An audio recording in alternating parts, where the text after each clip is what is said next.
So we're back at it, and this time we're going to go over Death Touch, Increased Luck, Underwater Breathing, and Weapon Creation. There were a lot of debate about these four over on TikTok and IG, but now I'm asking you, which superpower would you choose? Now let's go over the powers for how useful they are in today's world and how much of a threat you would be, and if you need a secondary power to safely use it. And afterwards, let's put them together and see who would win. Now first off is Death Touch. Now, I don't think anyone needs me to explain it. It's in the name.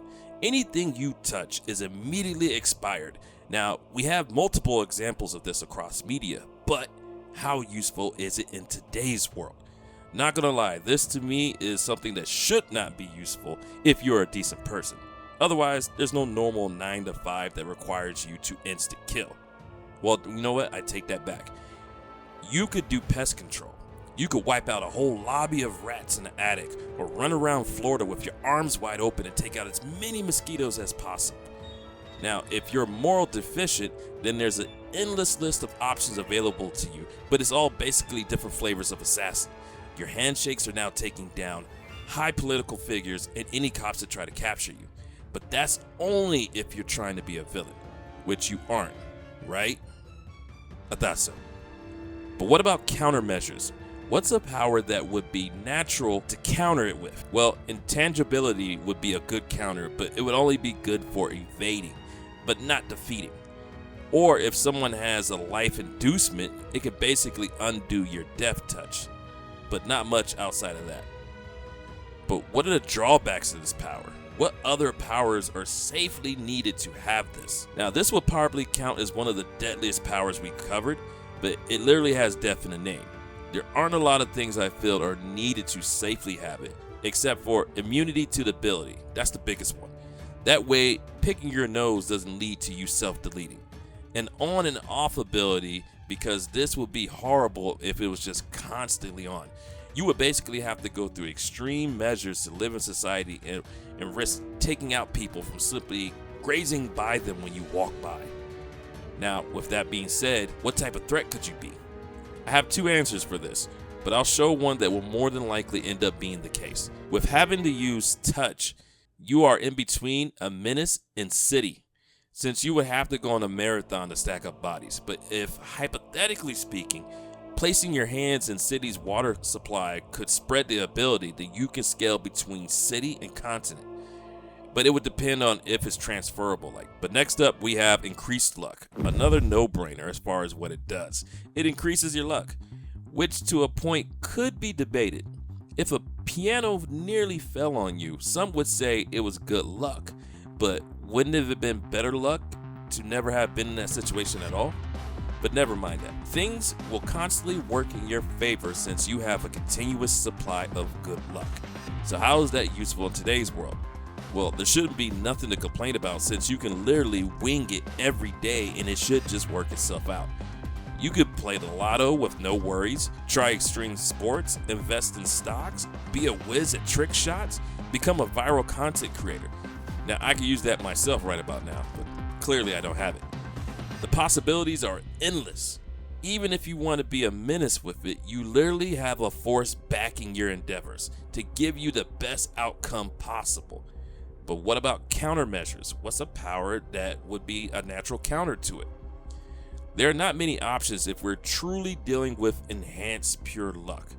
Obvious answer would be someone else with luck-based powers or probability manipulation, which would now be a battle of who is luckier. Or if you have mind manipulation, you could trick them into thinking they need luck for a totally different situation, which would then make it easier to best them. But what are the drawbacks to this power, and what do you need to make up for it? On the surface, it doesn't appear to have any drawbacks. Good examples of characters that have luck in their favor is Domino and Longshot from Marvel. Both can alter the probability around them to varying degrees. Domino shows us that we would need a wide range of effect. Hers is stated to be within eyesight, where Longshot has the drawback of his emotions being tied to the ability. So if he's sad or not being positive, then it affects the use of his powers. They may waver. So I would suggest constantly on. If you aren't spamming it, then you're still easy to kill. You would need it constantly on or the luck will run out. And speaking of which, what type of threat would you be? Now, this would depend on your goals because with your luck, you could eventually get up to cosmic, but that's if your luck doesn't run out. Next, we have underwater breathing, and I swear if anyone asks me what this one does.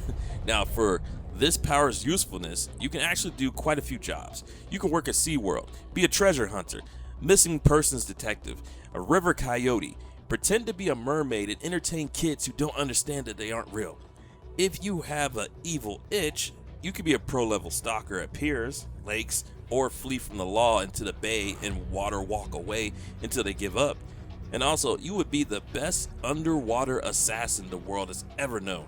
Literally drag your ops into the water and just watch them drown. But what are the drawbacks? I don't see insane drawbacks, but more quality of life ones. Like, if you use this ability here and there, probably no long-term effects at all. But if you're trying to spend extended amounts of time underwater, then you would need waterproof skin.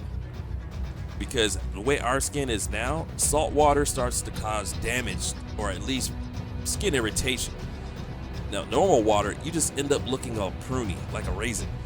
Now, if you plan on going into deep waters, you will need super strength. The pressure of the water gets heavier the further you go, and you need a body that can withstand it. Because humans can only go a certain distance with air tanks and then further with a sub. But even then, we know those don't work out, unless you got a Nintendo 64 controller. But this is just me nitpicking because the power isn't dangerous on its own. Oh wait, let's include super filtration, because a lot of the waters are super polluted, and imagine being in a bay and breathing could be the same if not worse than drinking from a sewer.